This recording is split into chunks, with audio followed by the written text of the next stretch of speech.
전능하사 천지를 만드신 하나님 아버지를 내가 믿사오며 그 외아들 우리 주 예수 그리스도를 믿사오니 이는 성령으로 잉태하사 동정녀 마리아에게 나시고 본디오 빌라도에게 고난을 받으사 십자가에 못 박혀 죽으시고 장사한 지 사흘 만에 죽은 자 가운데서 다시 살아나시며 하늘에 오르사 전능하신 하나님 우편에 앉아 계시다가 저리로서 산자와 죽은 자를 심판하러 오시리라. 성령을 믿사오며 거룩한 공회와 성도가 서로 교통하는 것과 죄를 사하여 주시는 것과 몸이 다시 사는 것과 영원히 사는 것을 믿사옵나이다. 아멘.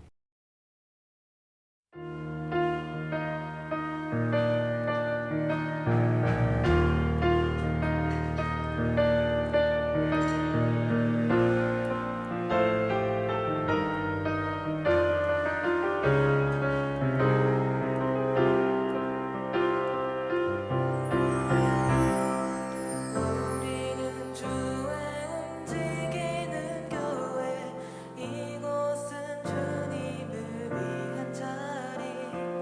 내가 기도하는 모든 땅 위에서 하나님 예배받는 그날을 고대하네.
우리 이 시간 감사함으로 하나님께 예배드리길 원합니다. 우리 함께 박수 치면서 찬양해볼까요?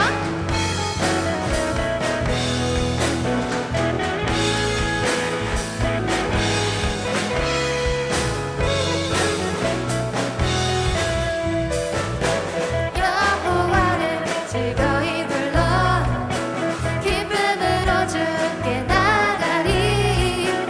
여호와 하나님 난 주의 백성 기르시는 양이라. 여호와를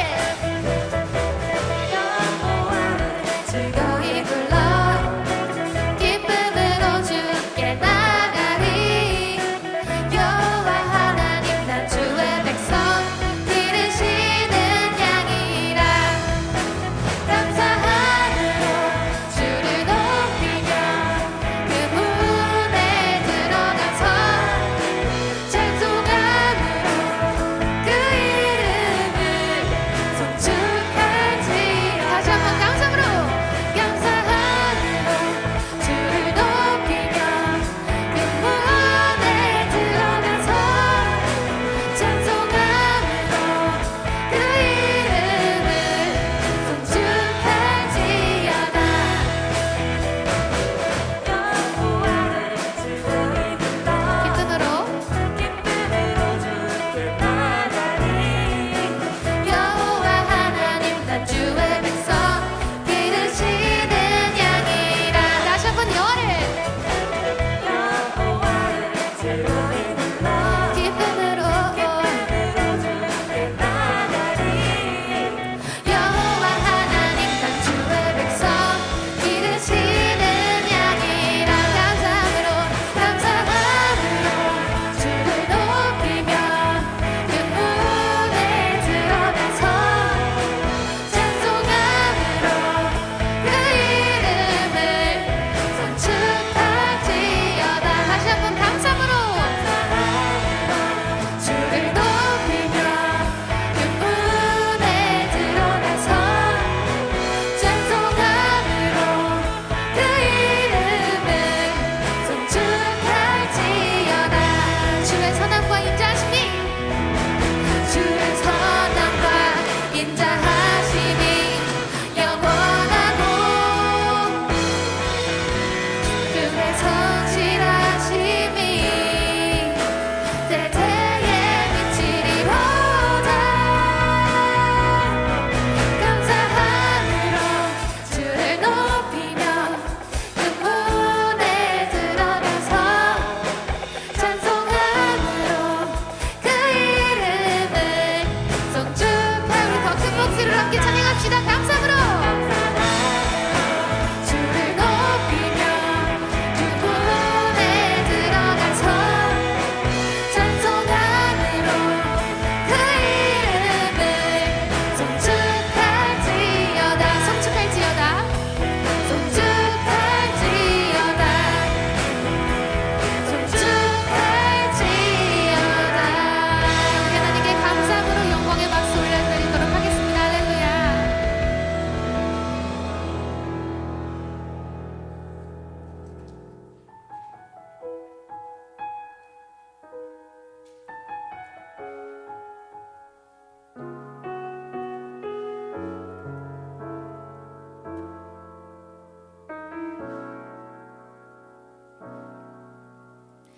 이 세상을 살아가는 동안에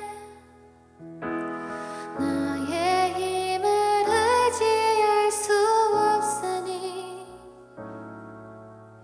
기도하고 낙심하지 말 것은 주께서 참 소망이 되심이라. 하나님의 품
나의 성품이 나의 인격이 되고 성령님의 권능이 나의 능력이 되길 원하고 바라고 기도합니다.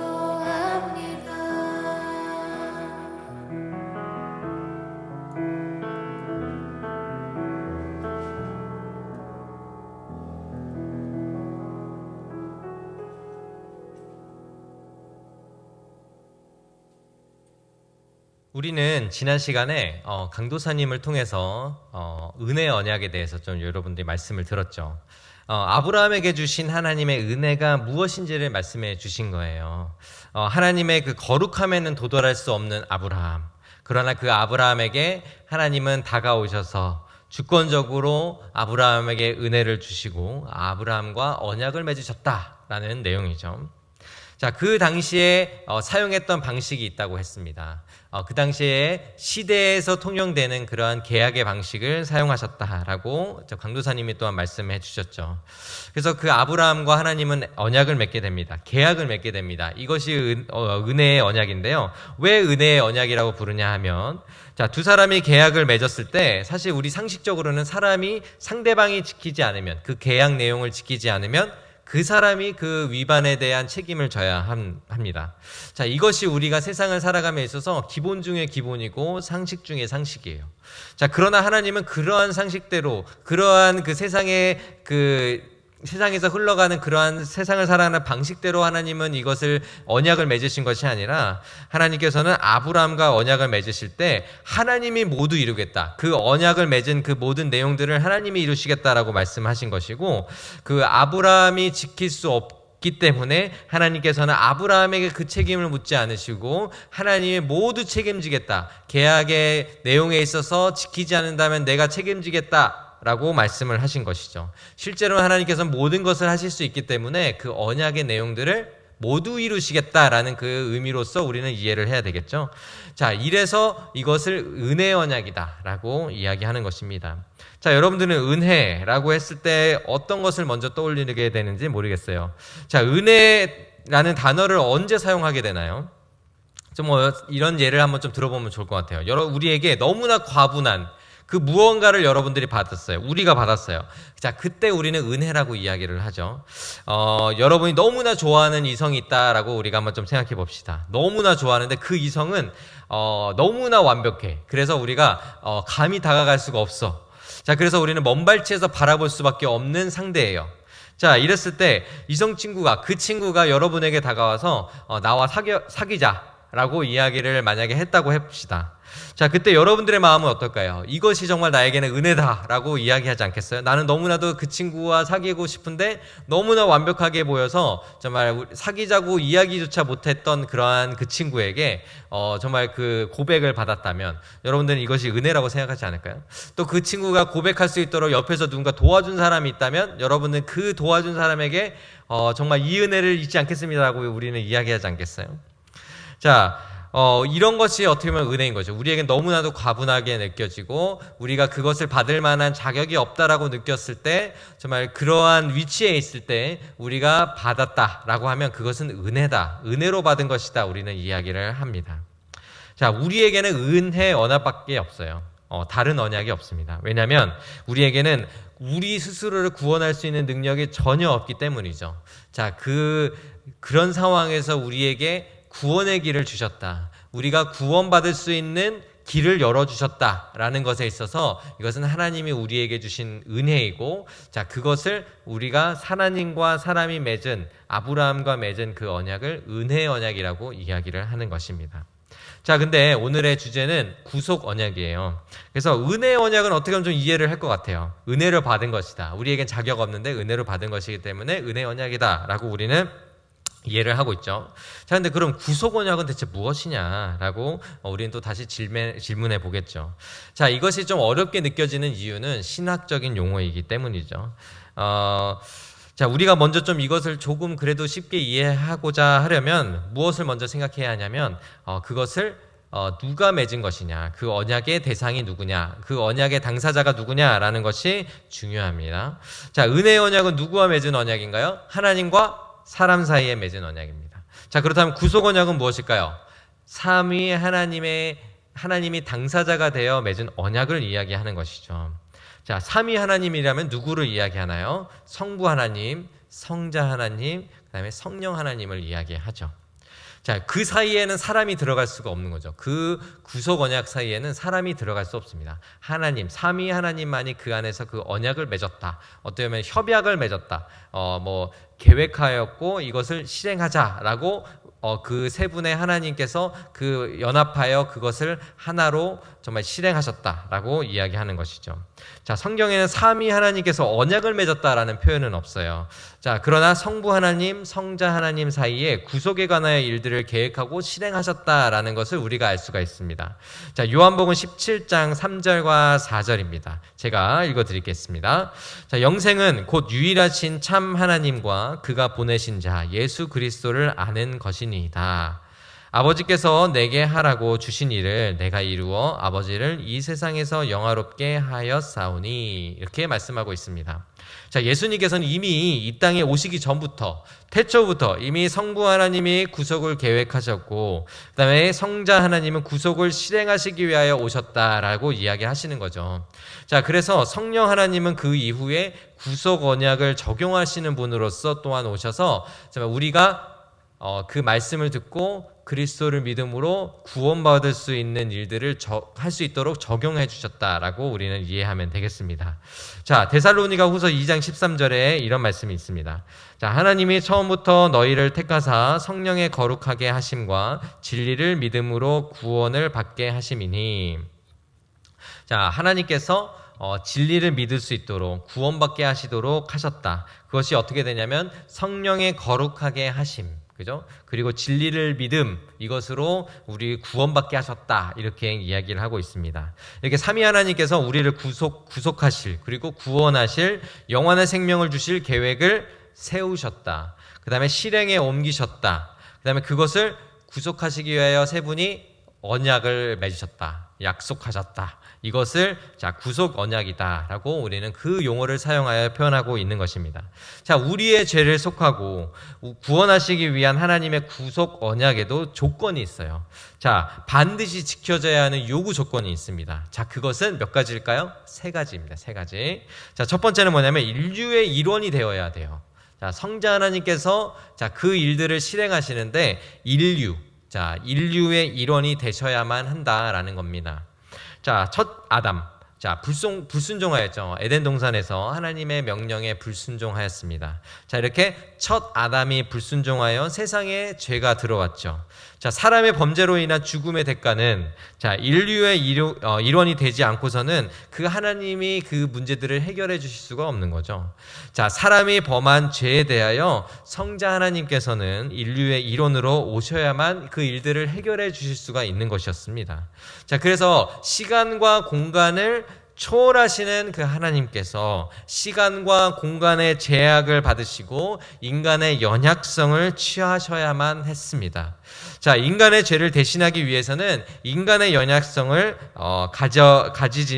가져야만 그 죄를 없게 하실 수 있다라는 것이죠. 그 죄를 용서해 주실 수가 있는 것이죠. 자, 그래서 여자의 몸으로 탄생하심으로 그 사람의 연약성을 가지셨지만 또한 성령으로 잉태하셔서 죄는 없으신 분이시다라는 것을 이야기하는 것입니다. 그래서 우리가 사도신경 고백할 때 성령으로 잉태하사라는 것이 반드시 들어가야만 하는 것이죠. 자, 갈라디아서 4장 4절, 5절을 제가 읽어보겠습니다. 자, 때가 참에 하나님이 그 아들을 보내사 여자에게서 나게 하시고 율법 아래 나게 하신 것은 율법 아래에 있는 자들을 속량하시고 우리로 아들의 명분을 얻게 하려 하심이라, 이렇게 말씀하고 있습니다. 자, 우리의 죄를 속량하시기 위하여, 우리가 용서받기 위하여 취하셔야 하는 성자 하나님의 상태는 뭐냐면 사람이라고 하는 것이죠.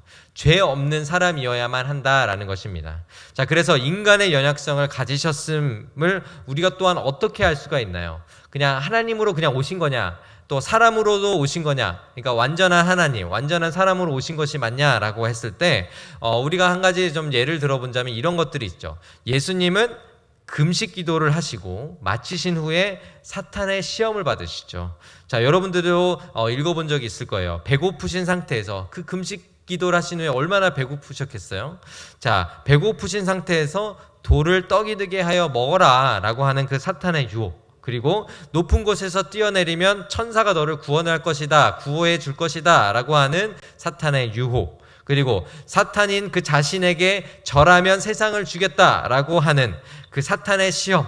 자, 이것으로부터 예수님은 이기셨죠. 그러나 그 시험을 예수님은 받으셨다라는 것입니다. 인간의 연약함이 아니었다면, 하나님이라면, 온전한 그냥 사람이 아니셨다면 당하실 일이 아니었겠죠. 그러나 인간으로 오셔서 당하셨다라는 겁니다. 물론 이 시험을 모두 이기셨다는 게 더 중요한 일이긴 하지만요. 자, 예수님은 제자들을 떠날 것이다 라고 또한 말씀해 주세요. 자, 대신 성령이 오실 것이다 라고 말씀해 주시기도 하죠. 자, 요한복음 16장 7절에 이런 말씀이 있습니다. 그러나 내가 너희에게 실상을 말하노니 내가 떠나가는 것이 너희에게 유익이라. 내가 떠나가지 아니하면 보혜사가 너희에게로 오시지 아니할 것이요 가면 내가 그를 너희에게로 보내리니. 예수님이 떠나는 것이 제자들에게 유익이다 이렇게 말씀하시죠. 자, 그 이유가 무엇일까요? 자, 물론 구속을 완성하시기 위한 것도 있습니다. 가장 중요하죠. 자, 또한 우리는 예수님이 육체의 한계를 가지고 오셔서 육체가 있는 곳에서, 그죠? 그 예수 그리스도의 몸이 있는 곳에서 만나는 사람들과만 교제하실 수 있는 것이죠. 자, 그렇기 때문에 어떻게 보면 육체의 한계 속에 있는 거예요. 자, 성령이 오시면 전 세계 그리스도를 믿는 사람들에게 구원을 베푸실 수가 있습니다. 자, 그렇기 때문에 예수님께서는 내가 떠나는 것이 너희에게 유익이다라고 말씀을 하시는 거예요. 그 제자들이 뿔뿔이 흩어져서 정말 그 제자들이 있는 그 장소에서 복음을 전했을 때, 자, 성령 하나님께서 그 가운데 주권적으로 은혜를 더하여 주셔서 믿음을 허락하여 주시죠. 자, 이런 일들이 예수님이 육신으로 계셨다면 정말 그곳에서만 그 일들을 행하실 수 있지만, 자, 성령 하나님께서 예수님이 승천하시고, 자, 성령 하나님께서 이 땅에 오셨을 때, 자, 그러한 제자들이 흩어져서 각 처소에서 복음을 전했을 때, 자, 구원이 임하는 일들이 어디서든지 일어날 수가 있는 것입니다. 자, 그렇기 때문에 자, 예수님께서는 인간의 연약성을 가지고 계셨다라는 점을 여기에서도 우리가 엿볼 수가 있는 겁니다. 자, 그래서 예수님은 이러한 연약한 육체를 입고 구원을 위하여 오셨다라는 것을 또한 보여주고 있는 것이죠.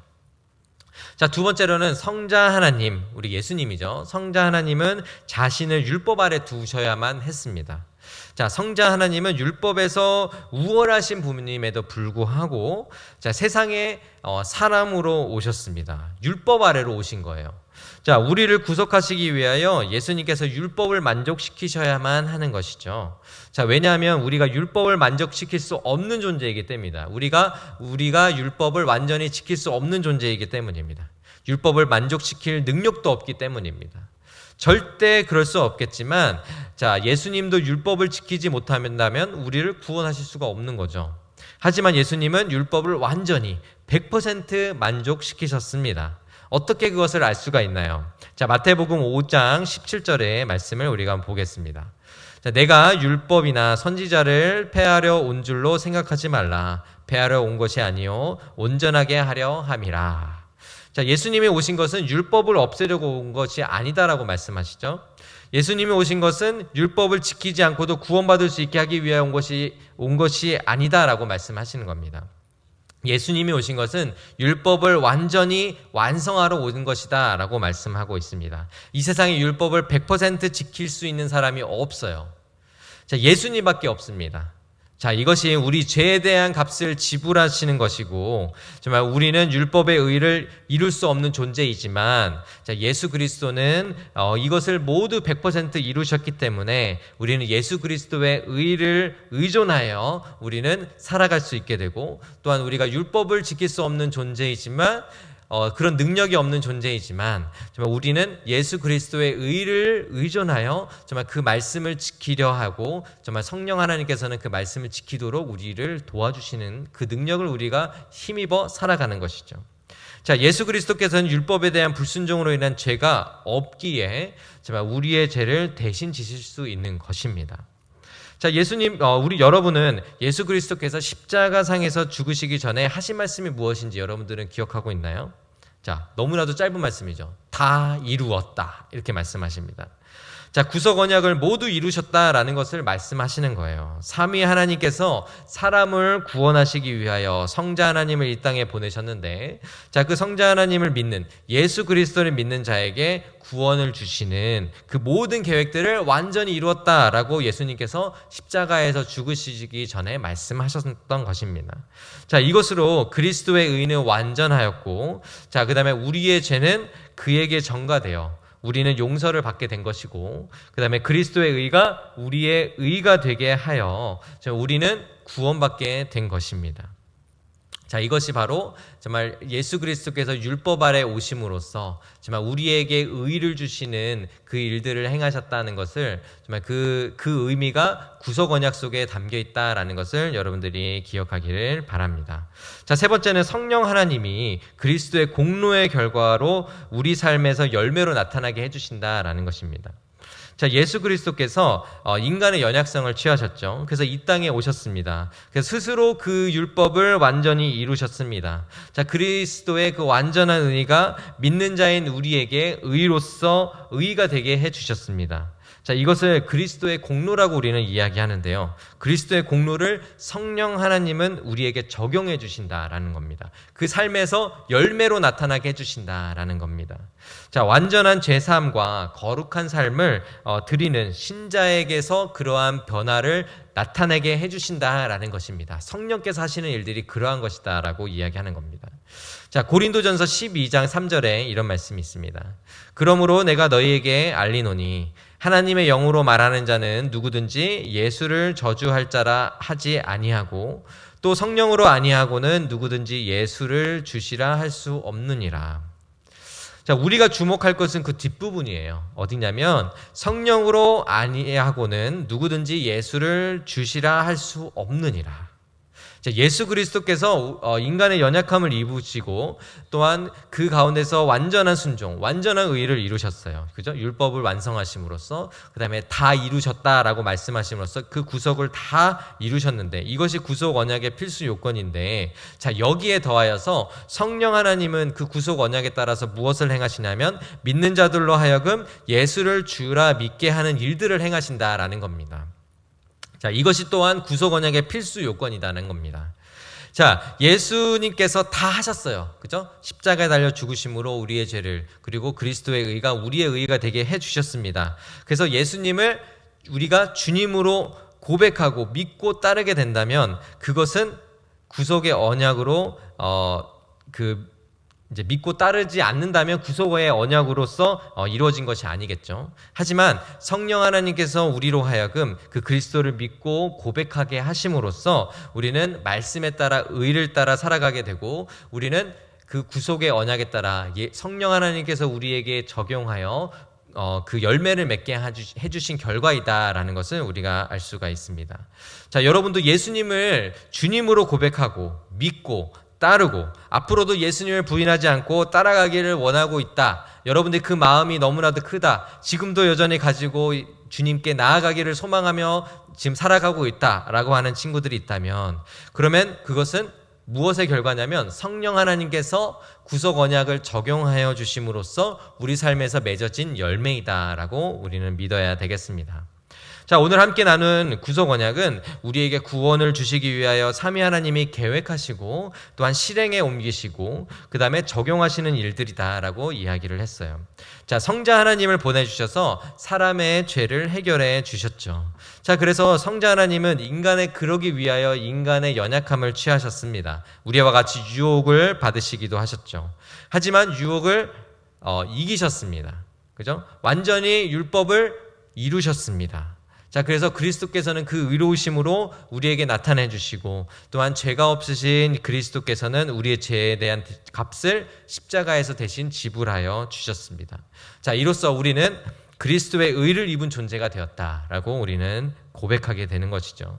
자, 이것이 가능할 수 있었던 것은 성령 하나님께서 그리스도를 주님으로 믿게 해주신 그 은혜로 우리가 그리스도를 따라가는 삶을 살게 되고, 정말 그로써 우리가 삶의 열매를 맺게 되어 가는 것이죠.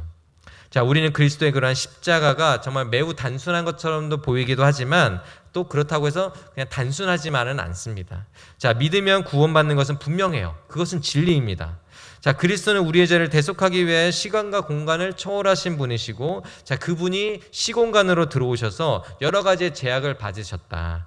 정말 그리고 사람이 받는 제약의 한계를 경험하셨다.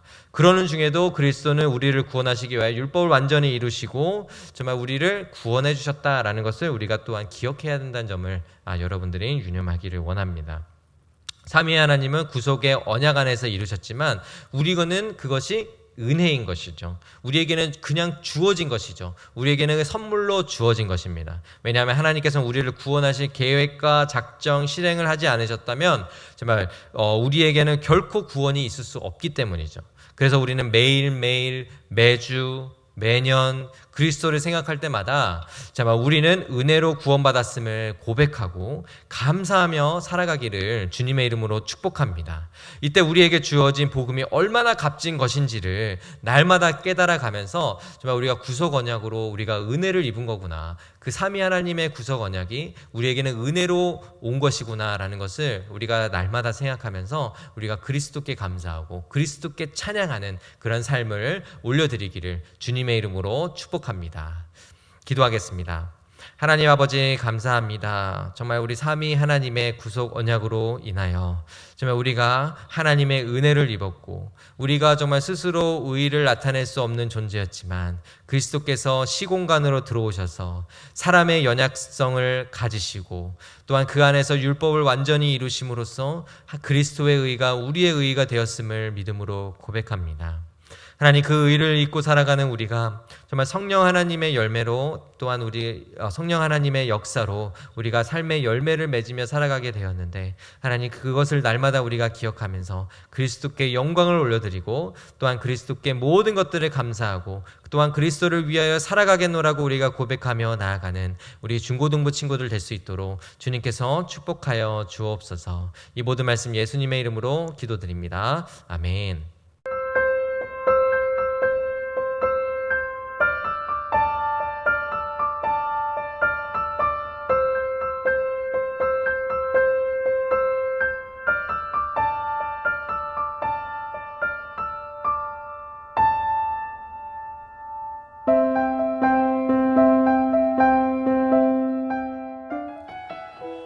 하나님께 이제 저희가 기도하는 시간 가지기를 원합니다. 오늘 들었던 말씀 속에서는 하나님께서는 창조 이전에 우리를 이 세상을 모든 것들을 만들기 이전에 우리를 구원하실 그 계획을 세우셨다라는 것을 보았습니다. 우리의 죄를 해결하기 위해서 예수 그리스도 보내주시고 예수 그리스도께서 우리 위하여 율법을 다 이루시고 마지막으로 또 성령을 우리에게 보내주셔서 하나님 따라 살아갈 수 있는 그 한 사람으로 우리를 세워가신다 말씀하십니다. 첫 번째 기도로는 우리가 하나님께 감사하기를 원합니다. 하나님께서 우리를 구원하실 계획을 세우셨다는 그 사실이, 창조 이전에 우리를 구원하실 이 모든 것들을 세우셨다는 그것이 우리 마음 안에 올 때에, 우리 마음 안에, 우리 생각 안에 참으로 이것이 믿어질 때에 하나님 감사합니다 라고 우리가 하나님 찬양하게 됩니다. 하나님, 나를 사랑하셔서 우리의 이 죄인됨을 불구하고 우리를 사랑하셔서 구원하기를 원하셔서 구원하시길 원하셨군요. 아버지 감사합니다 라고 여러분들의 마음속으로 정말 하나님께 찬양하기를 원합니다. 그리고 다음으로는 예수님께서 우리에게 이제는 성령님을 보내주셔서 하나님의 뜻을 따라 살아가는 그 한 사람으로 세워가신다고 약속하여 주십니다. 우리 안에 때로는 죄의 유혹이 있을지라도, 하나님 믿는 것이 때로는 힘들지라도, 하나님 매일마다 날마다의 삶 속에 기억하는 것이 참으로 힘들지라도 우리의 연약함을 보고 살아가는 것이 아니라 하나님을 의지하며 살아가는 것입니다. 성령님 의지하며 살아가는 것입니다. 지금 이제 고3 친구들은 또 수능을 준비할 텐데, 또 우리 중3들은 또 고등학교 올라가는 것을 준비할 것이고, 또 다른 친구들은 수행평가와 또 시험으로 인해서 걱정과 초조함 속에 살아가는 오늘날의 상황 속에 성령님 나에게 힘 주셔서 아버지 이 모든 두려움 걱정들 아버지 떨어져버리고 하나님 의지하며 살아갈 수 있는 그 한 사람 되게 해달라고, 하나님 의지하며 하나님께 내 모든 것들을 맡길 때에 하나님의 인도하심을 볼 수 있고 우리가 정말 하나님을 따라 살아가는 그 한 사람 될 수 있게 해달라고, 여러분들의 삶 속에 다양한 기도 제목을 가지고 함께 기도하는 시간 가지도록 하겠습니다. 함께 기도하겠습니다. 아버지, 우리를 구원하신 하나님을 기억하게 하여 주옵소서. 우리를 향하신 그 구원의 계획하심을 기억하게 하여 주옵소서. 날마다의 삶 속에 하나님을 우리의 마음속에 아버지 감사하며 찬양함으로 나가게 하여 주옵소서. 아버지, 우리가 찬양할 것, 우리가 기억할 것은 아버지 하나님의 사랑입니다. 하나님의 은혜입니다. 아버지, 우리가 날마다 이것을 기억하며 하나님을 찬양하기를 원하오니 주여 찬양이 끊이지 않게 하시고 감사가 날마다 우리의 삶 속에 넘치게 하여 주시고, 주여 감사와 찬양으로 우리가 살아가게 하여 주옵소서. 우리 삶 속에 하나님이 날마다 우리의 마음 안에 우리의 삶 안에 동행하여 주옵소서. 그리고 아버지의 성령 하나님, 우리의 마음을 붙잡아 주옵소서. 하나님을 믿고 신뢰하게 하여 주옵소서. 성령 하나님, 우리 안에 있는 두려움이 있습니까? 걱정함이 있습니까? 우리 안에 그 연약함이 보입니까? 아버지, 나 자신을 아버지 신뢰하며 살아가는 그 삶을 살아가는 것이 아니라 하나님께 모든 것들을 맡기고 나가게 하여 주옵소서. 성령 하나님, 우리가 하나님께 이 걱정들을 내려놓도록 도우시는 분은 성령 하나님이시니 아버지의 성령 하나님을 의지하기를 원합니다. 우리의 그 걱정들을 내려놓기를 원합니다. 주여, 우리가 주께 기도할 때에 주께서 우리들의 삶을 인도하여 주시옵소서. 아버지, 그리고 이제 고3 친구들 그리고 중3 친구들, 또 많은 중1, 2, 고1, 2 친구들이 자신들의 삶 속에 어려움들이 있습니다. 또 헤쳐나가야 될 것들이 있습니다. 주님, 우리가 기도합니다. 하나님, 우리에게 은혜를 주옵소서. 우리의 갈 길을 밝히 보여주옵소서. 그리고 하나님의 인도하시는 그 길을 보고 나가기를 원하오니 주님, 우리의 삶 속에 역사하여 주옵소서.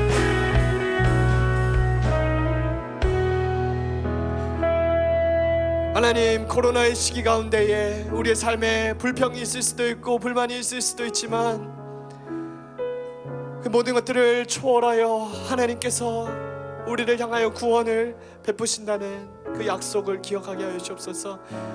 하나님을 기억하면 어떤 상황 속에서도 우리에게는 찬양과 감사가 넘칠 줄을 믿습니다. 주여, 우리 삶 안에 하나님을 향한 신뢰와 감사와 찬양이 넘치게 하여 주옵소서. 그리고 이제 또 시험을 준비하는 우리 고등학생 친구들, 특히 수능 준비하는 친구들이 있습니다. 이 친구들의 아버지 그 시험 가운데 주님 함께 하시옵소서. 그리고 시험뿐만 아니라 이 아이들의 마음에 주님 함께 하셔서 많이 두렵고 떨릴 것입니다. 또 스트레스도 가장 많이 받고 있는 상황일 것입니다. 주님, 우리 친구들을 위로하여 주시고 정말 하나님 의지하여 살아가야지. 어떤 어려움 속에서도 우리가 그래서 믿고 신뢰할 것은 하나님이지. 하나님, 우리가 하나님 믿고 신뢰하기를 원합니다. 우리의 삶을 인도하여 주옵소서라고 고백할 수 있는 친구들 되기를 원합니다. 주님, 주를 의지할 때에 주께서 일하심을 우리가 보게 됩니다. 하나님 의지할 때에 아버지 하나님의 역사하심을 보고 또 우리가 더 찬양과 감사가 넘쳐날 수 있는 시간이 되기를 원하오니 우리 이 친구들 수능뿐만 아니라 모든 것들을 준비하는 친구들의 삶 가운데 주님께서 위로하여 주셔서 힘 주셔서 아버지 각자의 삶 속에서 또 하나님을 더 찬양할 수 있는, 감사할 수 있는 그런 기쁨의 순간들이 오기를 원합니다. 주님 함께하여 주옵소서. 감사합니다. 예수님의 이름으로 기도드립니다. 아멘. 함께 주기도문 고백함으로 예배 마치도록 하겠습니다. 하늘에 계신 고백하겠습니다. 시작. 하늘에 계신 우리 아버지여, 이름이 거룩히 여김을 받으시오며 나라의 마옵시며 뜻이 하늘에서 이루어진 것 같이 땅에서도 이루어지이다. 오늘날 우리에게 일용할 양식을 주옵시고 우리가 우리에게 죄진 자를 사해 준 것 같이 우리 죄를 사해 주옵시고 우리를 시험에 들게 하지 마옵시고 다만 하나님께서 구하옵소서. 되게 나라와 권세와 영광의 아버지께 영원히 있사옵나이다. 아멘.